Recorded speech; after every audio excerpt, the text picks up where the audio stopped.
Hello, everybody.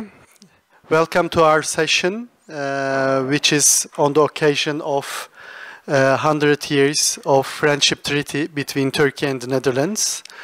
Indeed, every year is special for Bozcaada Jazz Festival because they are increasing their success every year. But as the Dutch consulate and the embassy in Ankara, it is more special for us to be here this year, as I told you at the beginning of my words. That is the 100 years of friendship treaty between Turkey and the Netherlands. This year also marks the 60th year of the labor agreement between the two countries. So 60 years ago, some people from Turkey went to the Netherlands to work. And now they are a substantial community of the Netherlands with some high skills, well integrated, and taking an important part in the domestic trade and also international relations of the Netherlands. So this is Recep Tuna. I'm working at the Dutch consulate in Istanbul for the Cultural Affairs Department. Let me introduce you the panelists today. I will try to moderate the session. I'm happy to moderate because I do not have to deliver any delicate information to you, but just to interfere to what they are saying. So first I would like to introduce you David Naves. He's the cultural attaché currently at the consulate. We are based in Istanbul, but we cover all Turkey for cultural affairs. We try to promote Dutch culture and arts in Turkey and develop further relations with our local partners here. Next to me is Dicle Gülşahin. She's from the Dutch culture. She's working for the organization which helps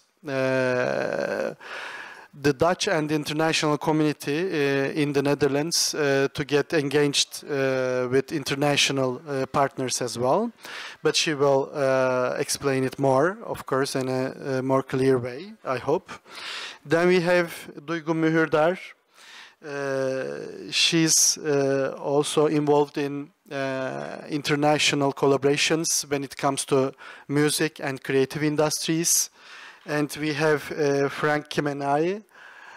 He's also from the Netherlands, and he's involved in the music business in an international but mostly European context, if I'm right. So I would like to start with David Naves because he will deliver us the conceptual framework of this discussion today. We are here to discuss cultural and creative industries, but with a specific focus on musical collaborations. So David, the floor is yours.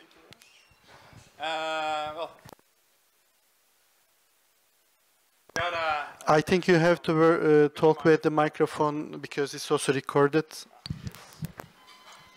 Yes, then I start again. Thank you, Recep, for the introduction. But also thanks Bozcaada Jazz Festival for organizing this, for the panelists being here with me, because yeah, it's really being an honor here to be together with you and to tell something about Dutch-Turkish cooperation. But also thank you for showing up. Then because I know that the last performances were quite late last night, so it's an early start for everybody, I think. So it's very good. But I also see you not as the group who just listened, but when Recep agrees, please also raise questions, maybe at the end, but for me it's also possible when you have things you ask during my speech, please do have remarks. So I see there's a group with a lot of knowledge, and that's exactly why we're here to see how we can increase cooperation between the Netherlands and Turkey in the creative sector, maybe indeed with the focus on the music industry. Like Recep said, I tell a little bit about the framework, but that's the start of this event. I think we had this is my second time at Bozcaada Jazz Festival. Last time last year. I had an amazing time. We had Miro Polat performing here with also pop-up artists, and so it was yeah, we got the vibes, and we said like, okay, let's use, let's say, Bosjara Jazz Festival as a stage, as a platform for Dutch artists to perform. So we started thinking, of course, of this year. So also this year with Mark, we have Dutch artists performing here and let's say showing a little bit of the Netherlands, promoting the Netherlands. But in this special year of 100-year friendship between the Netherlands and Turkey, we started brainstorming to do something extra. And so I went with Recep and see like what should we do. We can bring more artists, but I also felt it was useful to sit together and to think about cooperation. So you have a lot of opportunities, of course, during the week or during the weekend, let's say during these days, to meet people. But it's always nice to have a little bit more time, quality time together and look about cooperation. So that's where it started, and we discussed it with the people from Bosjara Jazz Festival and see what was possible. So we're very happy that we had the opportunity in the program to have a time slot to bring Dutch culture and Dutch-Turkish cooperation. Let's say to have a little bit more focus on that one. This is a very, very special year. Luckily, we got a little bit more budget from the Netherlands to have this 100-year friendship year more about culture. So when I just focus on music, we had a very diverse group of performance of artists performing here in Turkey. From Makas with a Turkish link, Karzu with a Turkish link, but also Symphonia Rotterdam, so more the classical music, the Concertgebouw, chamber, orchestra, but also the, let's say, May's Voices, an a cappella group. So I was very happy they could perform during a festival as well. We did a lot of other things, so I'm happy during the network reception when you're interested to share that, but we did something on film and photography and children theater and literature. So it was very lucky that we had this year to share the friendship. I always make the joke that I have to explain that we have more than 400 years of diplomatic relations, but probably we only have 100-year friendship. I was in. Sorry for the interruption, but this is also not true. But it's an it's an interesting historical fact that Turkey and the Netherlands never fought against each other. They didn't come across at the battlefield. So we were always friends. And back in Ottoman Empire period, Ottomans supported the Dutch state back then against Spanish invasion. So I don't like this because it's like ehvenişer in Turkish. It's like the bad of the good of the bad, but they have a definition better Turks than Pops. So yeah, it's better to be Turkish than become a Catholic. But I'm Catholic, by the way. So. So with these interesting historical facts, it's very much of our pride to say that Dutch and Turkish people have always been friends. Yeah. So yeah. Very good. Yeah, of course, with the start of the Republic, they made agreements with different countries. So 1 year later, we got the signing of the treaty with the Netherlands, and it gives us the opportunity 100 years later to have an event like this, but have a lot of events like this. Let me make a step a little bit to I already explained why we're here and why we have the opportunity here to focus a little bit on the Netherlands. But we have let's say, a cultural policy, an international cultural policy, and let's say it roughly divides in three pillars in a way that, and I mentioned it a little bit, to promote Dutch culture in Turkey. So you can say like, okay, that it's really inviting a Dutch artist coming to Turkey, giving a performance, and show what the Netherlands has in art and culture. But immediately followed by that, because I think that part, it's very, very important, but it shouldn't be the only thing, is to increase cooperation. And I think during the years, I'm now 3 years in my job as a cultural attaché. I think it's important that when artists perform in Turkey, they're part, let's say, of a kind of ecosystem. So I'm very happy when they perform specifically at a festival, for example, because that gives the opportunity to be promoted together with other artists. And also it gives them the opportunity to meet other artists. And I think we were going to discuss this, I think also during this hour. It is so important and so useful to meet others, because I think as an artist you grow in your job or in your expertise the moment you get in contact with other artists and has the opportunity to discuss problems and challenges and opportunities, and hopefully you also maybe go to work together. So I think for us the second pillar, and when Recep and I get applications for financial support, we always look for that component in a way, like, are you just come here to perform, or are you invited to perform, or are you really going to connect with people here, with the community?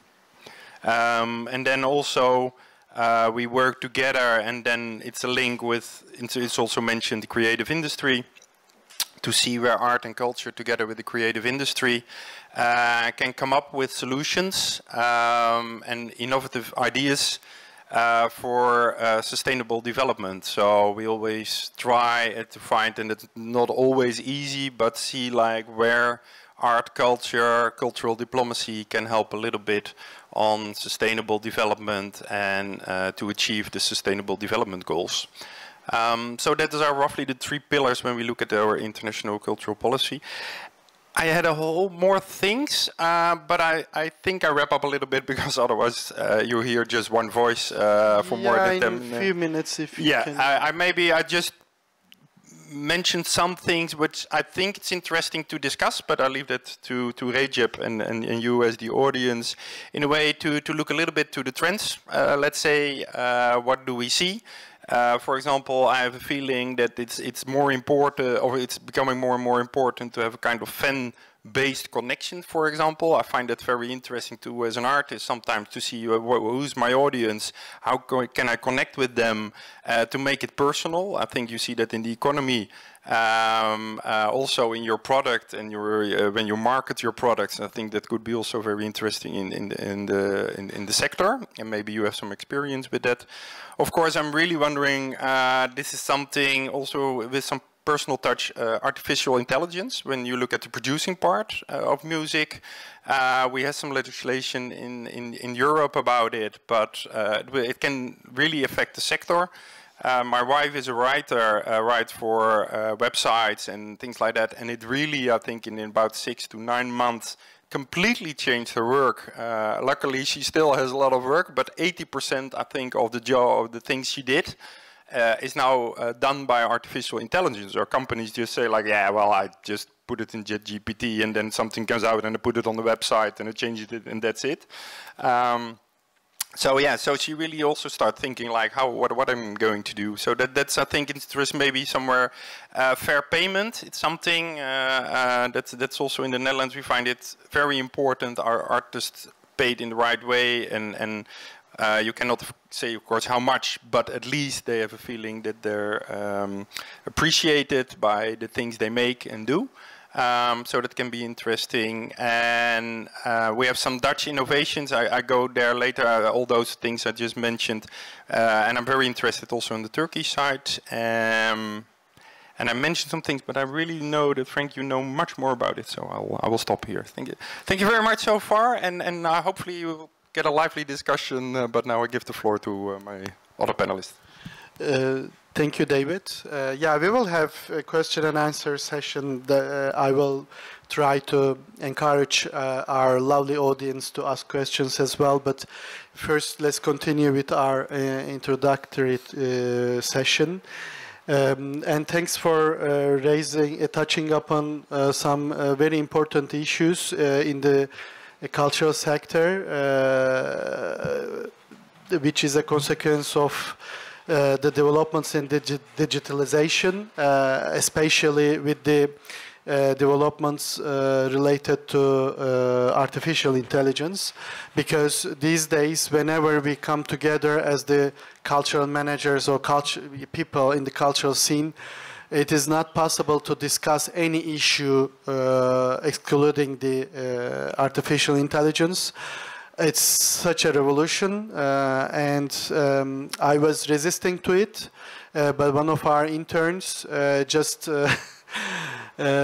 called me and said, Recep, don't become that boomer, you have to learn this. I said, okay, what is this? And after a very short while, I could develop a concept note on a very important topic that I had no idea with the help of OpenAI. And experts of that field approved that concept note, and it took me half a day only.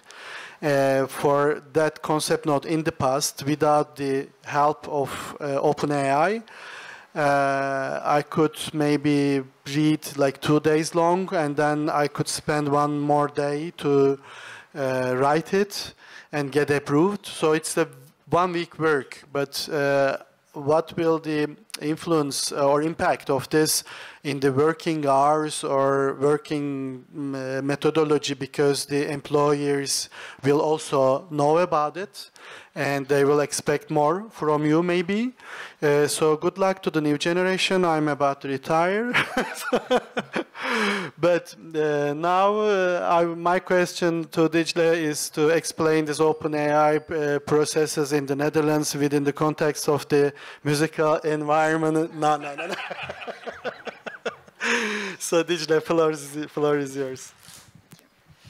Hi everyone, this is Dicle Gülşahin from Dutch Culture. I came here from the Netherlands, and I'm sort of representing the Dutch cultural sector, even though I'm originally Turkish.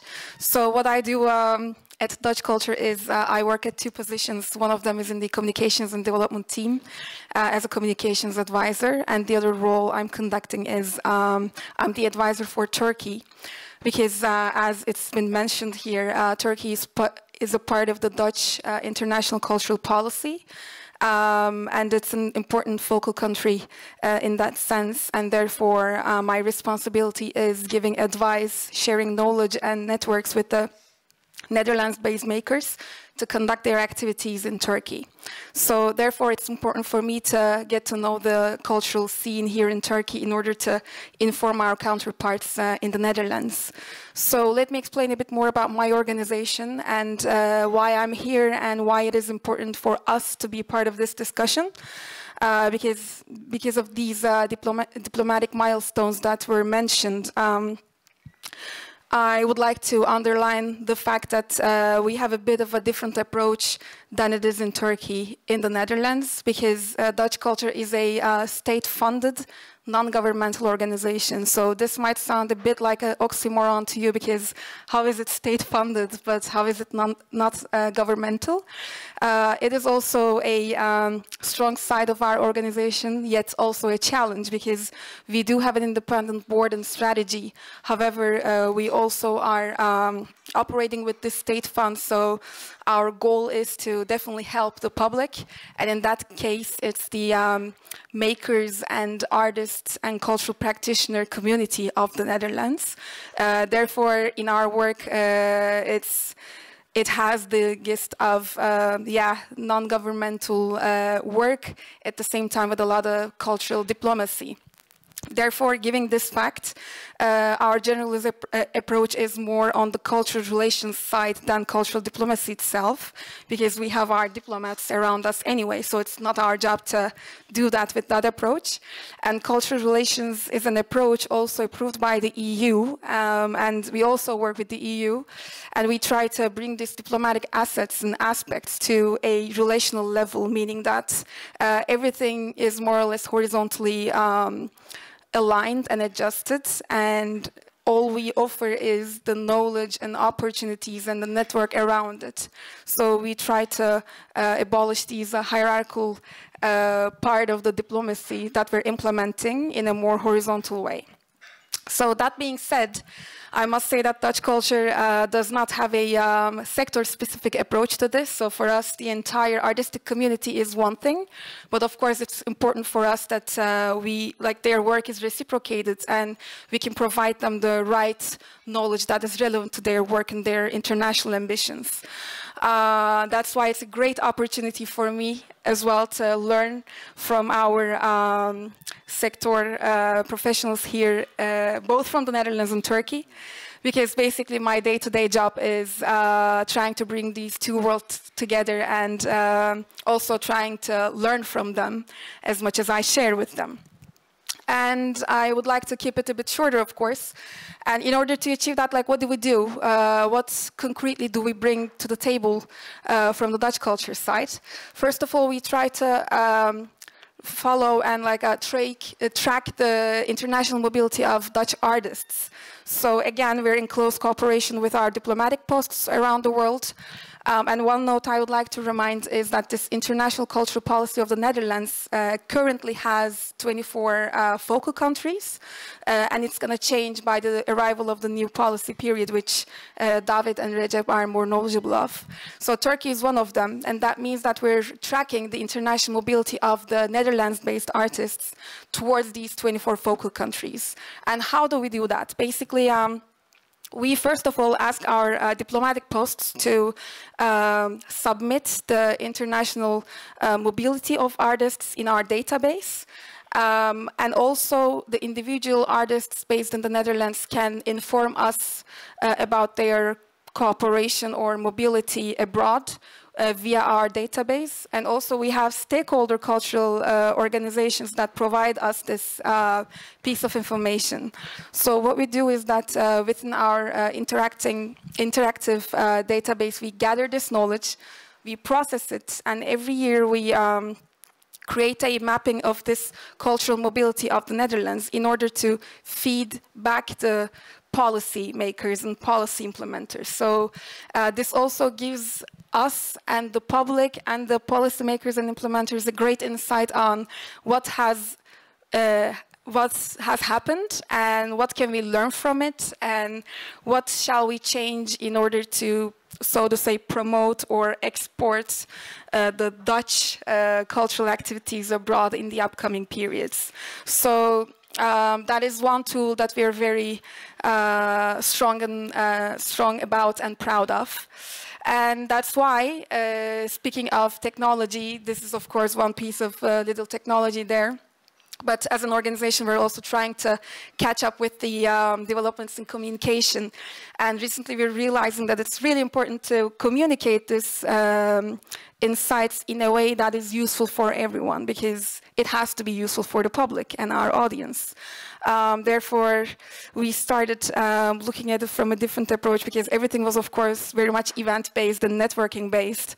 But of course, COVID taught us that it doesn't have to be the only way. So we're trying to look at the alternative methods of how we can do it.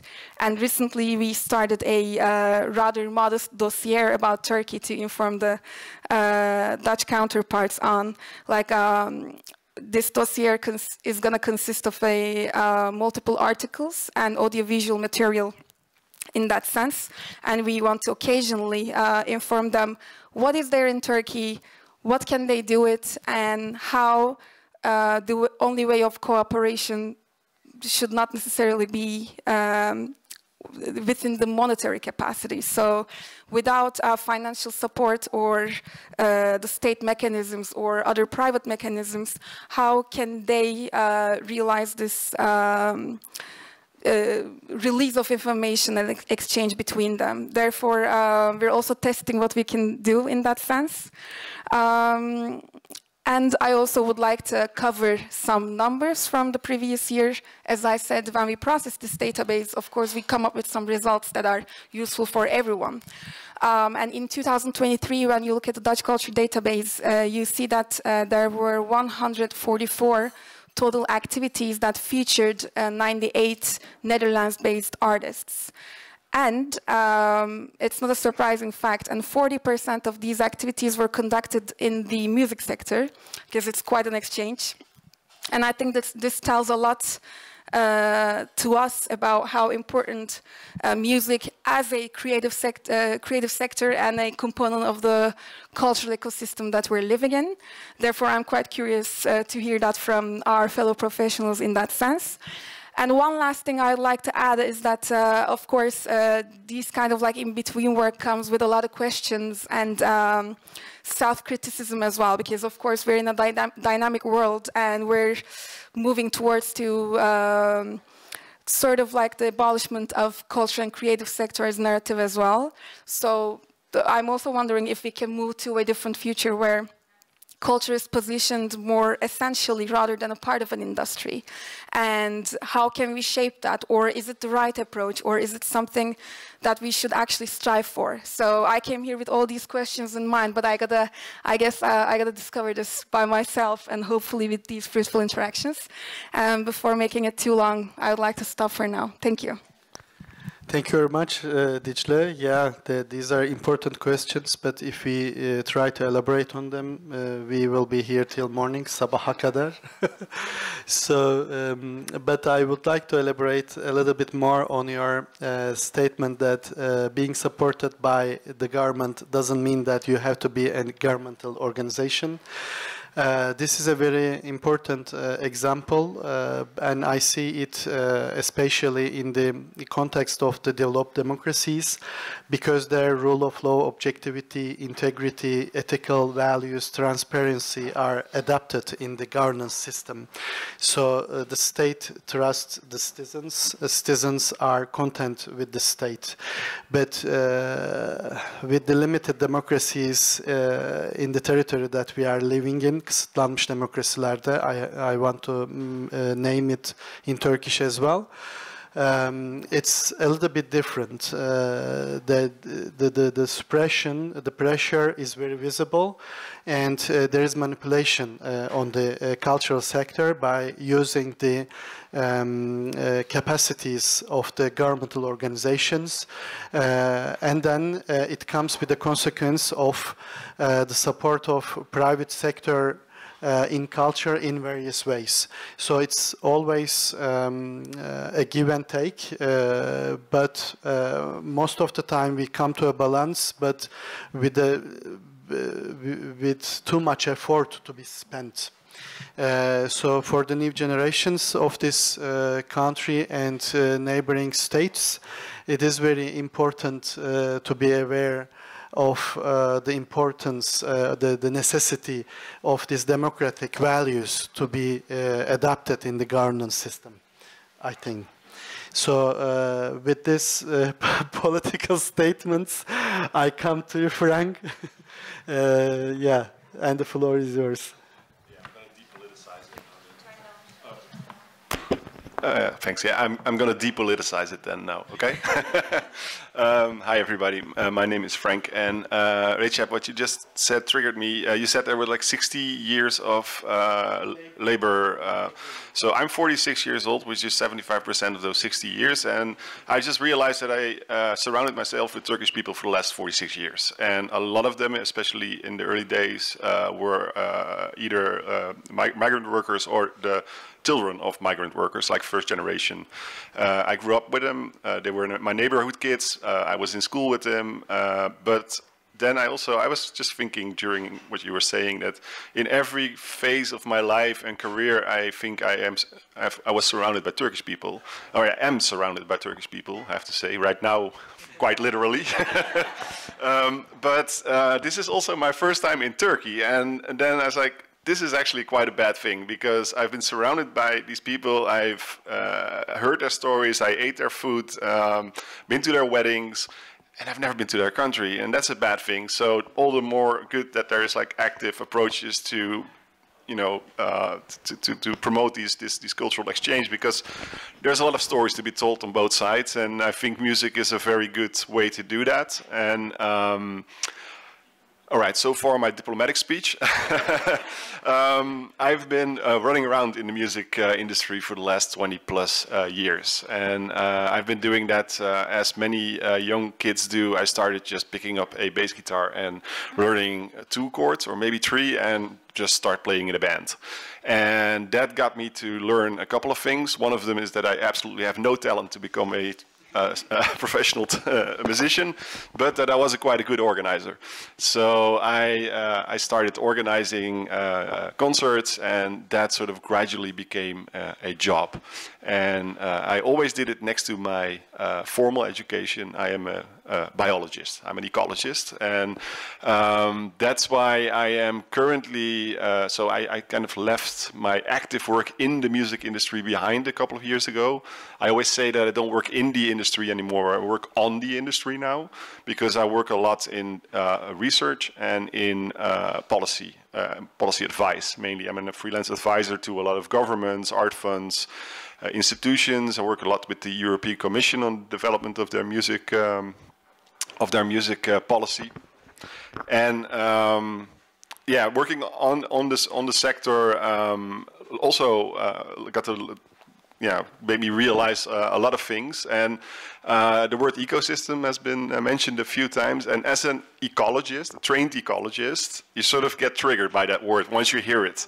And all of a sudden, like 5 years ago, it started to really become part of the dialogue, and I was like, I'm both annoyed by this and I see opportunities. And if that's the combination of things, then I need to act on it, because that's then I see opportunities, but I also see opportunities to better this dialogue, because people were using that word ecosystem a lot, but nothing really changed compared to how things were before they used that word. And I sort of made it my mission to think about, what does it now mean, an ecosystem, a music ecosystem, or a cultural ecosystem, or a business ecosystem? And that's what I'm trying to figure out a little bit in my research. And I've been looking at the sector now more as a complex system than as a sort of linear value chain.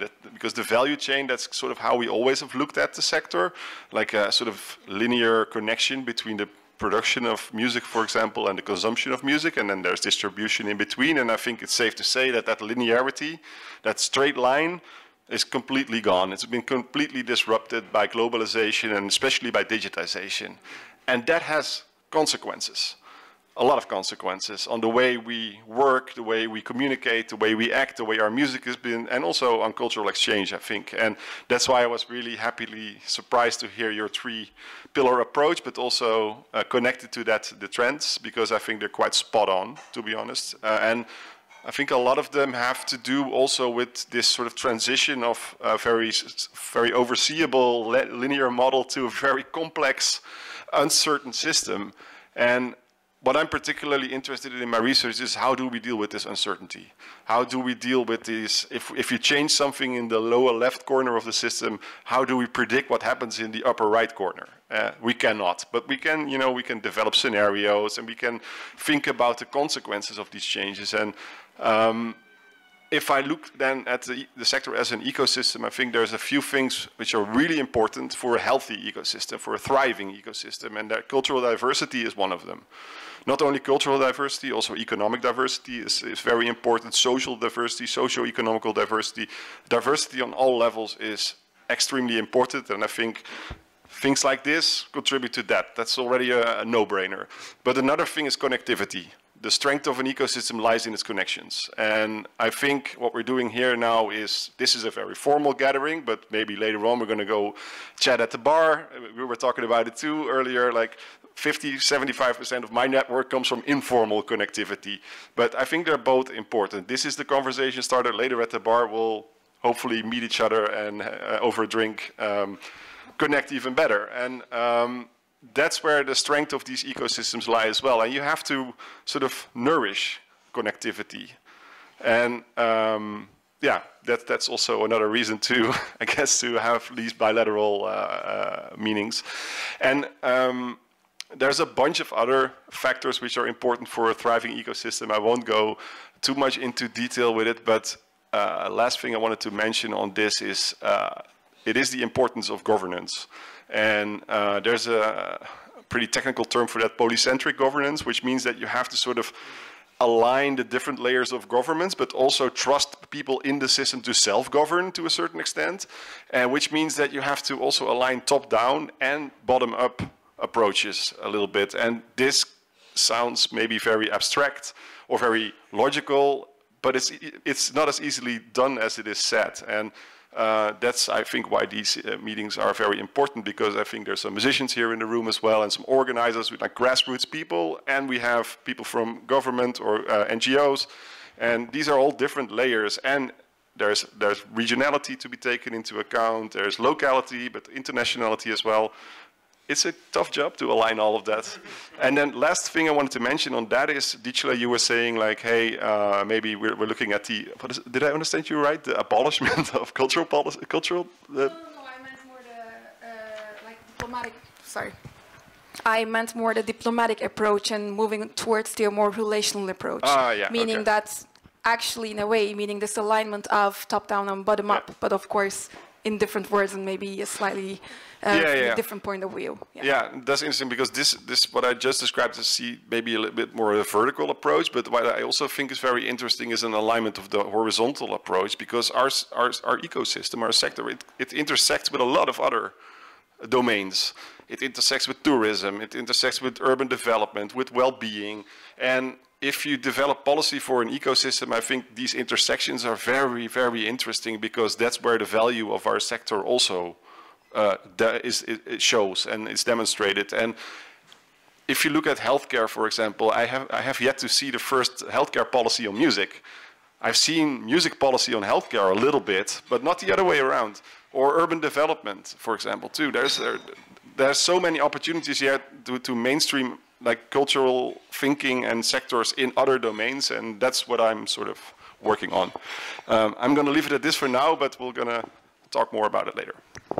Okay, thank you very much. I mean, throughout the years, we heard about trendy words, which I call them sexy words in the cultural scene, like sustainability. Now it's circularity. Ecosystem is a very popular one. And when we talk about the ecosystem, because you are an expert, I just realized that ecosystems are also closed structures in a way, because I was just checking which trees can be grown in trays very quickly the other day, and yeah, fruit trees like apricot and sour cherry or walnut or plum can grow easily. But then I saw that some people just transported a Japanese type of tree which grows like in 3 years and gives the shadow, and one guy in the forum was criticizing what is the impact of that tree in the ecosystem. So this is like a comparison maybe to the facts that we are experiencing with migration these days, international or domestic migration, or the access possibilities to the existing ecosystems of cultural mechanisms in Turkey. And we struggle most of the time with elitism. We call it bizim kız bizim oğlan, our girl, our son, you know, approach, or hemşehricilik. Yeah, the ones who are from the same region just are in solidarity with each other, and we have associations for them. So yeah, it is this social structure of this land, but there are rooms for development with the integration of some international values in that systems as well. So our ecosystems shouldn't be closed ones. I mean, they should be definitely open, and interaction between cultures only bring the good, nothing bad, I hope. Then I continue with you, please. Yeah. Hi everyone, I'm Duygu Mühürdar. First of all, many thanks to the festival team for inviting us here, and thank you so much for organizing this. It's really important, I think, and it's good to be heard and be included.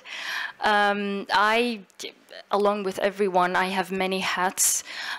Started my music journey with singing and playing the violin, but then I was trained to be a diplomat, so I graduated from Bilgi University with international relations degree, actually, but I'm an ethnomusicologist. Later on turned to music because I couldn't be in the system. Yeah. And yeah, I've been working in the music industry in various positions for over a decade now, I guess. I'm a programming and booking executive at Positive Müzik.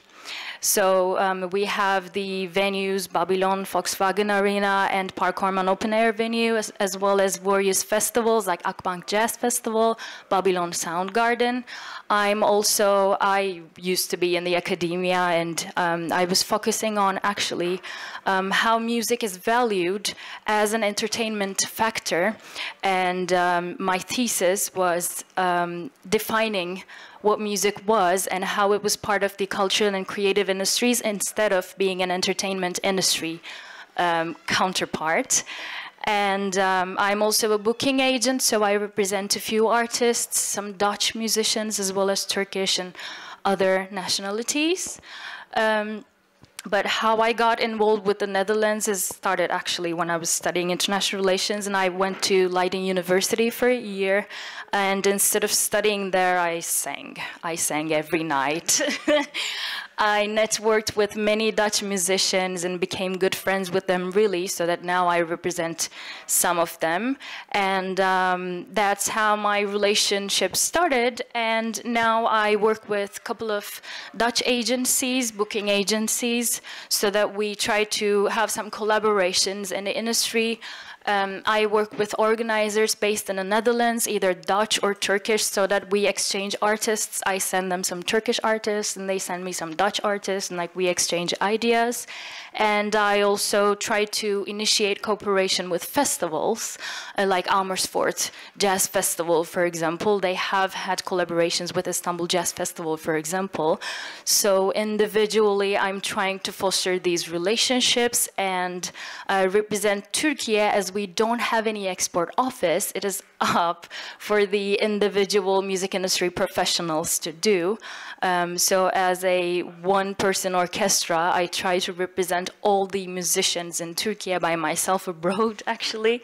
But on the Dutch context, this is what we've been trying to do. And obviously, coming from the Turkish side and representing Turkey here, I'm a bit pessimistic because I have the facts here that this is what we've been discussing, the government and state-funded organizations, that is non-existing in our country. Unfortunately, we have very little subsidies in sport, but as you all know, or you might know, music is not state-funded and supported thing in Turkey. Instead, we have the private corporations and private individuals, private sectors stepping in, where the government withdraws its support, obviously.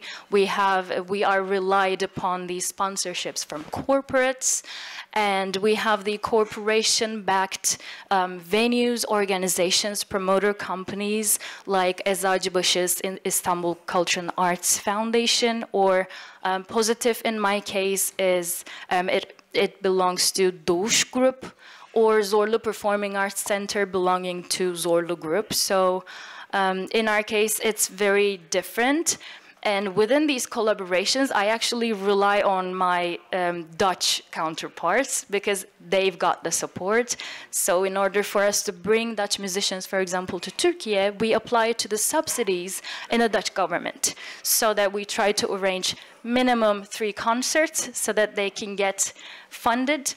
or we go to the Dutch consulate to ask for some money so that we could actually bring these people and to be able to send. Obviously, we also try to get connections from abroad and get support from international foundations or NGOs or companies.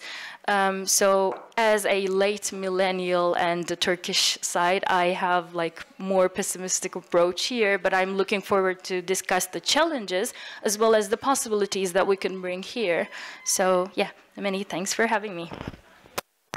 The good thing is that your generation or a little bit younger ones are taking over the positions in these mechanisms, private sector mechanisms especially, so maybe you speak the same language, and because they are engaged internationally more to the sector than their maybe predecessors.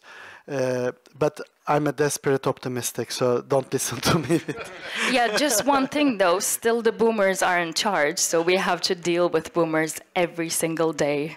But yes, we try. Wait a little bit more, I mean, then they will disappear by nature.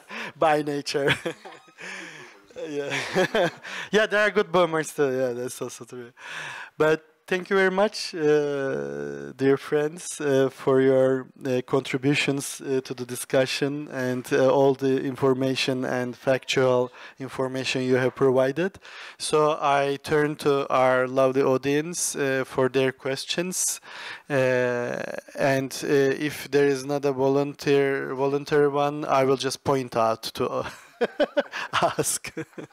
So are there any questions related to what we have discussed? Please? Yeah? Yeah, I guess I have something. You kind of partially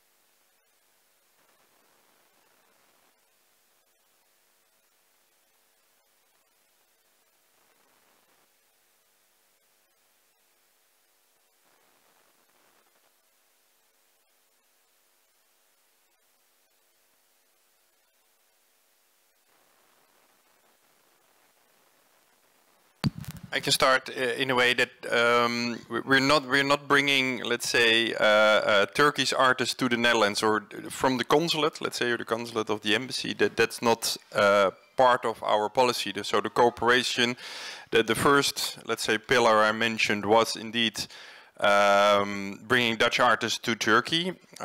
Maybe the idea behind it is that, let's say, all artists are in competition, especially at a festival.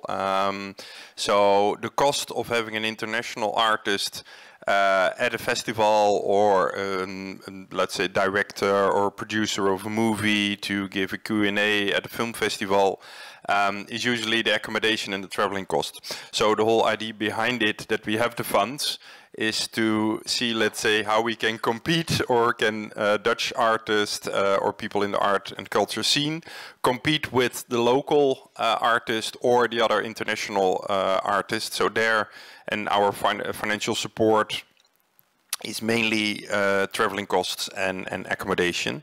So that's the idea behind the first pillar, and there the cooperation, because yes, we don't bring Turkish artists to the Netherlands. We see it as, let's say, the responsibility of the government of that country. It can be the French, can be the German, can be Turkish, but it's up to the country, of course, if they see the use of that. But that's why we see, and I think we also find it very important to have that cooperation, because maybe we don't finance them.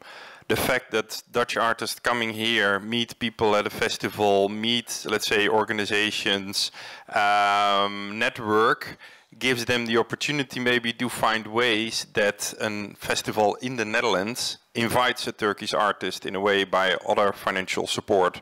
So I don't say that the Netherlands doesn't support a Turkish artist, for example, going to the Netherlands, but our, let's say, budget specifically at the consulate or is the embassy is focusing on bringing artists mainly here, but maybe. Can I add something? Yeah, because I think you can also have the other network in the Netherlands.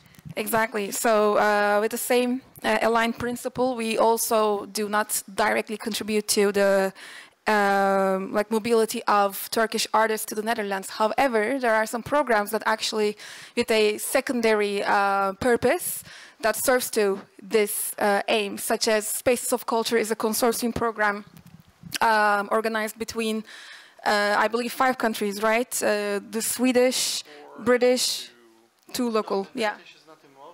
Pardon. Germany, the Netherlands, Sweden, and France. Okay, so those are the 4 countries, and there are 2 local partners: Istanbul Foundation for Culture and Arts and Anadolu Kültür. Yes, so in this consortium program, Dutch Culture is one of the local partners based in the Netherlands. And what we do is, for instance, when they have mobility programs, we accommodate them in the Netherlands with this necessary network and knowledge, and we do tailor-made programs for them during their visit. And how can they meet with the relevant Dutch makers in order to establish a cooperation, hopefully with a long-term impact. So that's one thing, because we do realize that in the long run, there might be actually some results that some Turkish artists end up in the Netherlands as well. Of course, this is not, again, music specific. It's mostly, yeah, I think in the visual arts department, it's happening a lot. And also, I think there are some like other collaborations Recep has just mentioned to me as well, but I'm leaving that to him because I have not worked with them before. So yeah, these are the secondary alignment things that we conduct as Dutch Culture. If I may. In the case of promoting Turkish artists and Turkish music industry, it is, as David said, it is up to the Turkish government. But that is where the, unfortunately, problem starts, as there's no state subsidies and support on that. We rely upon the individual professionals, along with private sectors and some think tanks, NGOs, companies that work on building networks. But there are some embassies and consulates, the Turkish embassies and consulates, that actually artists may reach out to. But again, that's an individual effort that we bookers and promoters do. That is actually a network that I'm trying to create between the embassies we've got abroad, so that we let them know that Turkish artists are coming, they're going to be on tour, and they need some sort of support. And from their embassy or consulate budgets, if they have any, they spare some parts, like they can cover the accommodation for those Turkish artists in that specific country. Our embassy in Bulgaria, for example, is very good on that and very supportive. That's an example. So we could actually reach out to our embassies, because again, that's the cultural policy of a country, and we are highly dependent on that. But hopefully, in hopes that there will be an export office in a few years, or our Ministry of Culture and Trade hopefully invests in music, so that we try to lobby the government actually to support music and invest in music. Hopefully there will be more representation and help on that, so that musicians will not feel alone in sense of what they're going to do and how they're going to tour and how they're going to play abroad. But yeah, normally the Netherlands doesn't really have any support, but cultural exchange programs like festivals. Yeah. Good segue, because I was just about to mention those. But and we're going really very much into the government structures. But and Dicle, for me, it's been a little while, so maybe correct me if I'm wrong, but the Dutch Performing Arts Fund has an internationalization strand. And so we have a Dutch state fund for the performing arts, and music is obviously a part of that. There is an internationalization program in there which consists of 3 strands. It's Dutch presentations abroad, so that's, for example, a Dutch band traveling to Turkey. It's cultural exchange, so that's going back and forth. So if you're a Turkish band, you can go to the Netherlands if you have a Dutch partner and there's an exchange project. But it's also foreign presentations in the Netherlands. And the money can be requested or applied for by a Dutch organization that then has to explain why a certain Turkish band, in this case, or artist has to come to the Netherlands. But so indirectly, there is some opportunities for additional funding, but that requires a bit of a long, what is it? A long adem, a long breath. Yeah, more effort and maybe a bit more strategic planning than, hey, I need to go to the Netherlands in 3 months. Let's go, and where can I find money? Because that's unfortunately not how it works. However, I used to be a business manager for a Dutch festival for quite some time, and then you also pay the invoices of the artists, so you know where to wire your money to. And I wired a lot of international money. I mean, Dutch festivals especially tend to program quite internationally, and the last festival I worked with, one of our headliners was Turkish, actually. It was She Passed Away. Maybe you heard of them. And they just got a very competitive fee, and so if it's not for every artist to reach that level, of course, but Dutch festivals tend to look a lot internationally by nature, so just lobby those festivals too, I would say, and get into those networks, because they do have an international stance. Yeah, we're a trading country. We look international by default. We're too small to sustain ourselves. Although, but I'm not going to go into the current political reality on that one. So it bothers all of us.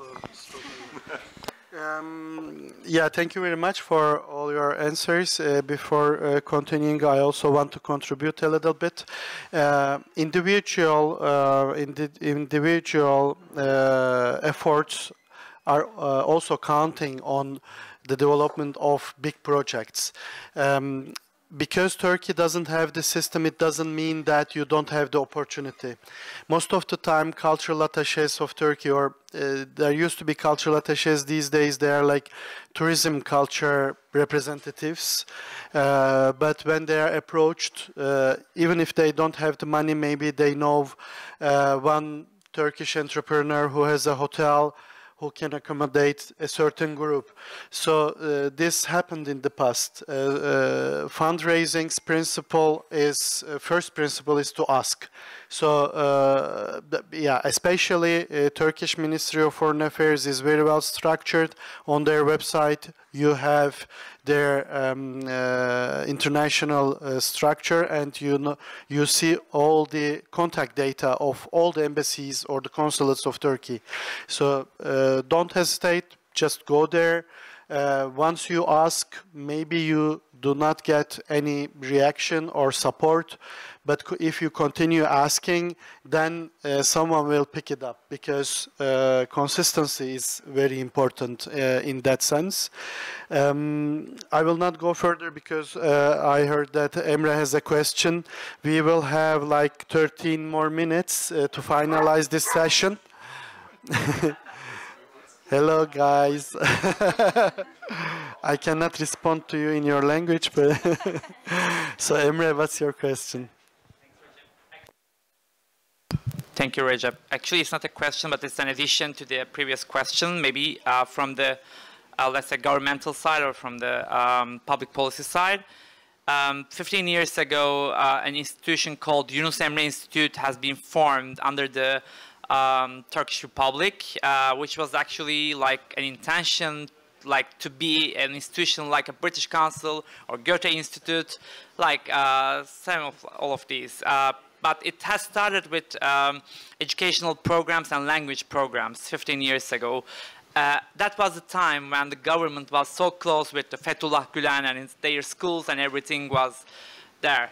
And then they changed their strategy and focused also on culture, maybe back in mid-2010s. Then they also got had a program focused on intercultural dialogue, which was also a focus, one of the key issues of the Turkish Republic as part of their public diplomacy. And then the problem was they don't have enough capacity or capability, like Recep said, for the cultural diplomacy and cultural policies. For example, right now, the head of the Department of the Cultural Promotion and the projects as part of this institution has a background from Islamic religion studies that doesn't have any relations, any ties with the cultural diplomacy or policies or any parts of any disciplines of the culture. There was also another intention a couple of years ago as part of the Istanbul Metropolitan Municipality. They were actually trying to open a new department focused on the export of the music and the performing arts especially. But then they also changed their strategy and they didn't open this department, and let's say the future head of this department now turned into a programming and booking executive as part of Kültürel. Unfortunately, it was a great intention at that time. And also another thing that might be an addition for this, like the relationships, like intercultural dialogue and the relationships of the Turkish artists in the Netherlands or in any other countries. That might be also, I think, through the either the mobility programs or like the capacity building programs, which are huge usually for the, let's say, contemporary arts, but not music and performing arts, unfortunately. I think there is a potential on that, because like most of the, let's say, mobility or capacity building or networking programs, like through the, like between countries, are focused mostly on like the visual arts, maybe some curatorial programs and literature. So we don't see much enough like these kind of programs focused on music and performing arts. Maybe this might be like something that we can work on together, all together for this. Justin? So I can inform you that we will be working on it. Sorry for dominating, but I have to give this example. I'm the moderator. I have the right to dominate all of you. Nice. And a boomer, but a nice one, I think. So I always have this example. In the past, as the Dutch consulate, we organized visitors programs from the Netherlands, from Turkey to the Netherlands. And back then, Dutch culture was SICA, Stichting for International Cultural Collaborations. During one visitors program, Beha Murphy went to the Netherlands and got acquainted with the performing arts scene there. And then we had 2010 Istanbul, one of the European capitals of culture. And she became the head of the performing arts department. There's a long story behind it, but then the Netherlands in that year was the country that has the most representation of performing arts in the celebration program. So this is a very important example, and together with David, we are recently discussing to start with some visitors programs, tailor-made ones. Yes, you are right. It's most of the time for visual arts and curatorial programs, but our aim is also for film and performing arts, including music, dance, theater. Once you do it, then the possible partners find other ways to collaborate with each other. Hocam hoş geldiniz. Welcome hocam. Yeah, this will help a lot. And also in the Netherlands case, in the Dutch case, there are city councils which support organizations based in the Netherlands. For example, Pera Stichting, established by Serdar Manavoğlu, who was born and raised in the Netherlands. He organized Pink Istanbul events for the queer community and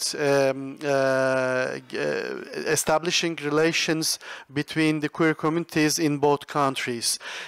You cannot expect queer artists to be supported by Yunus Emre Institute or Back then it was not there, but by the cultural ministry of, yeah, not now, but maybe in the future, why not?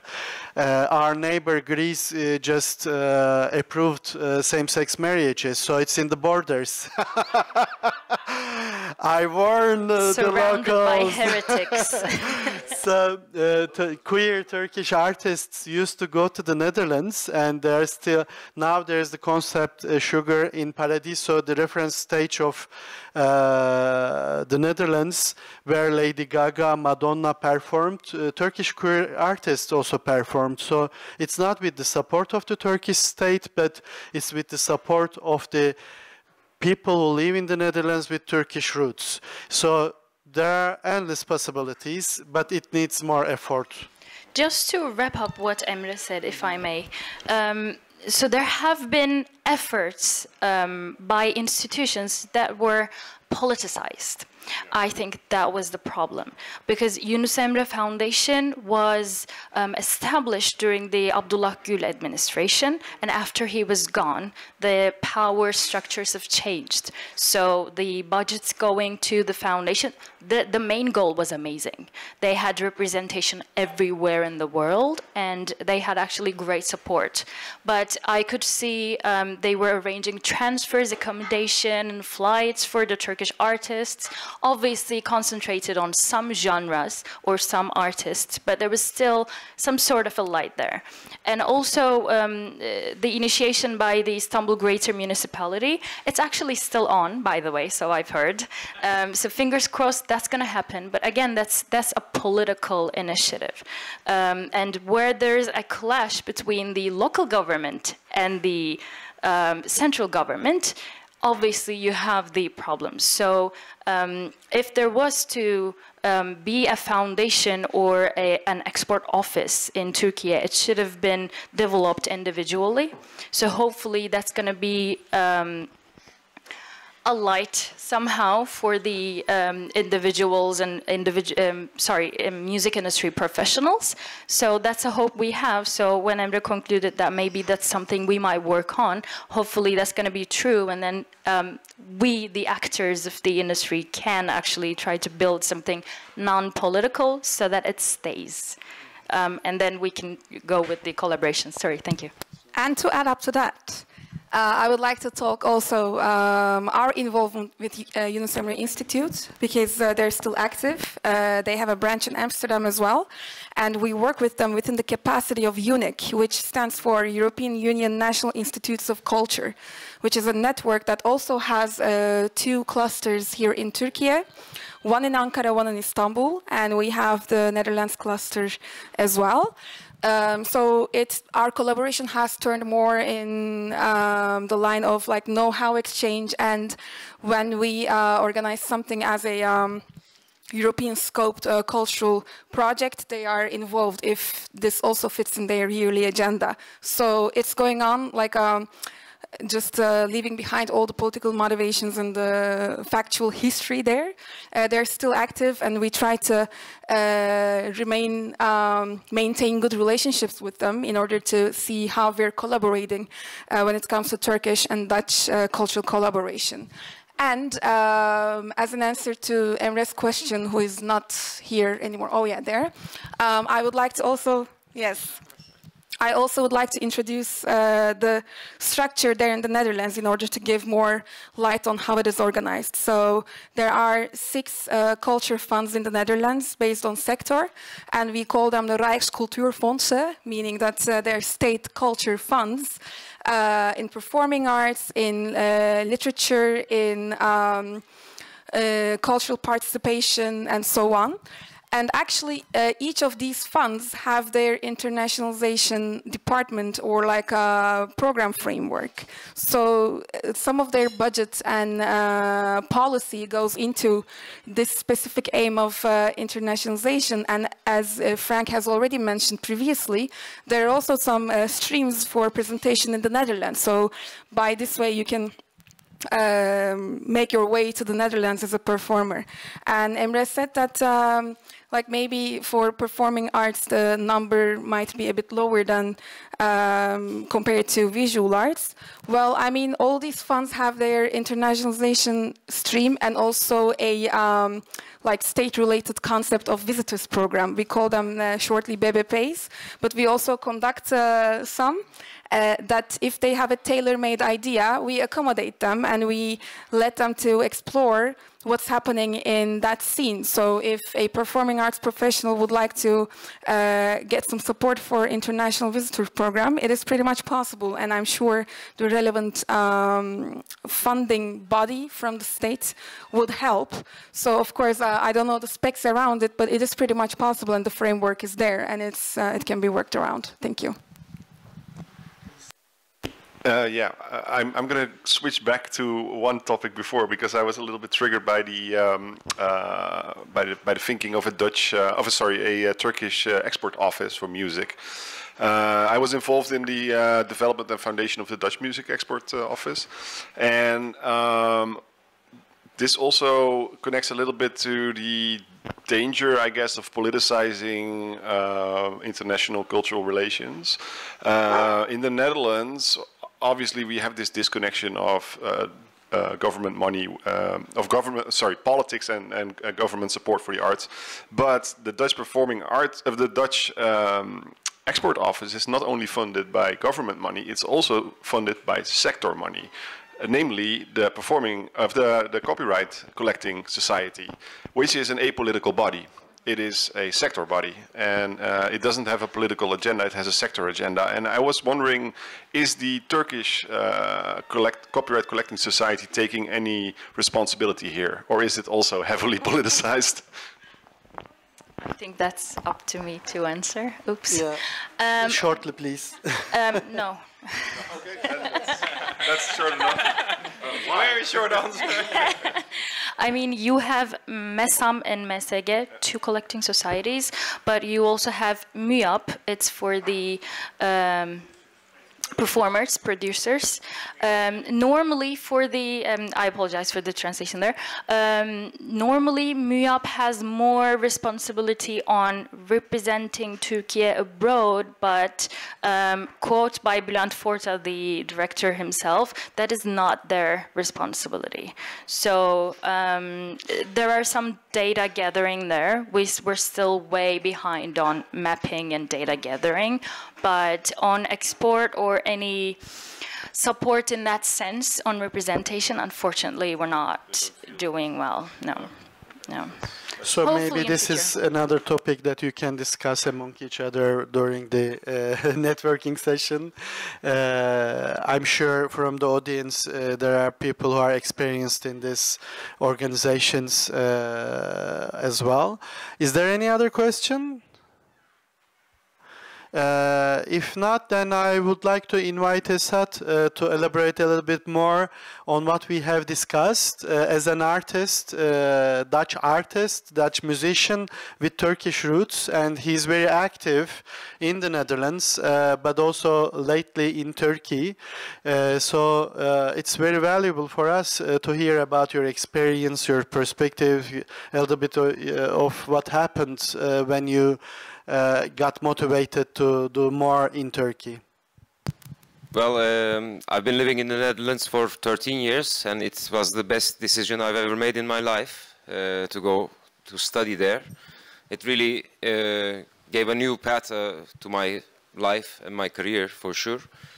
Since 2015, I've been trying to, last time I brought a band to Turkey was 2015. And since then I've been trying really hard every year. Everybody, all the organizers basically know me for many years that I, as a koppig, as a stubborn booker and a musician. And this year, in the beginning of the year, I thought to myself, okay, it's time to do an impact, because I feel, especially with my trio, our trio, I feel that we really established a sound that unites the Dutch improvised music, the European contemporary approach to improvised music with Turkish music and makams and forms, and of not only Turkish but Near Eastern and Mediterranean. It's the common shared language. And with that change of attitude, this year, I'm still an optimist. I'm still working on it. Since January, I've been trying to book this fantastically long tour. And in March, I had the chance to meet David and Recep. And I told them about my plans, and I'm still trying to get it together. But hopefully, we are going to work with them in support of this tour. Turkey is actually a great, rich country, I see, more and more. And to be honest, I also like the fact that that the culture is independent from the government and the government's funding, and private sector is doing it. The problem is how to get in to this private sector, and then you are at the mercy of the sector. Like my main gig that was tying together the whole tour since January has just fallen through. I just got cancelled in the beginning of the week. So there are these, let's say, bigger financial concerns and savings measures that might happen, that do happen, and perhaps that wouldn't happen if it was a governmental structure and funding in charge of supporting arts. However, I really feel that Turkey is a really rich country, and we have a huge population. We have a huge young population and people who are interested in music but not exposed enough. And I really feel that the programming all across the festivals and the venues need to be a bit more daring in Turkey, and that's why I'm here, what I'm here to do and what I'm planning to bring to this country. We need to bother people more, we need to question, we need to make them question, and we need the artists to give more and interesting works of art that can compete with AI, that AI will never be able to achieve. And that's why I feel, yes, the creativity, the adventure has to open up, and we have to push in this direction in Turkey to be a bit more daring with both our programming, with our touring, with our music, with our arts. And yes, I would like to represent that shortly in a solo set for you. Thank you very much, Esat. David, do you have anything I think to add? he forgets to say that you're performing at 7 o'clock tomorrow, so I think... Today as well, yeah, I know from tomorrow, but anyway, you have to promote it yourself. Yes, absolutely. I'm performing shortly a solo double bass set, and tomorrow at 7 o'clock on the hill, I'll be also performing an acoustic solo double bass set. Yeah. So congratulations, but friendly warning, even though we are a public institution, don't be sure about your support before the contract is signed. Don't spend any money on that yet. I've been in this business. I've been in this business touring and booking for quite some time. Since basically 2015, I've been doing it extremely heavily. Yeah. And however much profit and money and the professionalism that there is in music, unfortunately, to be honest, it's I tell this to other musicians as well, this is our blessing, and when we are able to make money off of this, we need to be grateful, and when we can make a living out of this, we really need to be thankful, because unfortunately it really needs funding, because the arts don't generate its own money, unfortunately. It's just not consumed like any other product, which I would like it to be, but unfortunately there's not enough audience, and that is something that we need to do to expand. On that happy note, I would like to wrap up this session. Thank you very much for all the contributions. Interactivity was there, which we enjoyed all very much. we hope to see each other in various nice occasions related to music as well as the other cultural disciplines. So thanks for being with us, and let's continue to the networking session together and talk more among each other. Thank you.